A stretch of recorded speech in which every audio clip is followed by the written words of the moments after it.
पीठे सुरपूजिते शङ्खचक्रगदाहस्ते महालक्ष्मी नमोऽस्तुते। नमस्ते गरुडारूढे डोलासुरभयङ्करी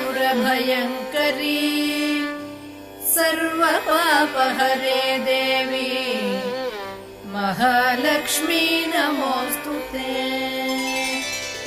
सर्वज्ञे सर्ववरदे सर्वदुष्टभयङ्करी सर्वदुःखहरे देवी महालक्ष्मी नमोऽस्तुते। सिद्धिबुद्धिप्रदे देवी भुक्तिमुक्तिप्रदायिनी मन्त्रमूर्ते सदा देवी महालक्ष्मी नमोऽस्तुते। आद्यन्तरहिते देवी आदिशक्ति महेश्वरी योगज्ञे योगसम्भूते महालक्ष्मी नमोऽस्तुते।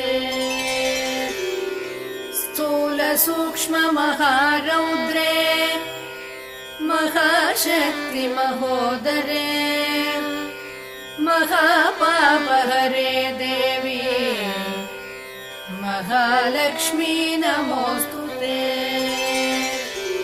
पद्मासनस्थिते देवी परब्रह्मस्वरूपिणी परमेशि जगन्मातः महालक्ष्मी नमोऽस्तुते।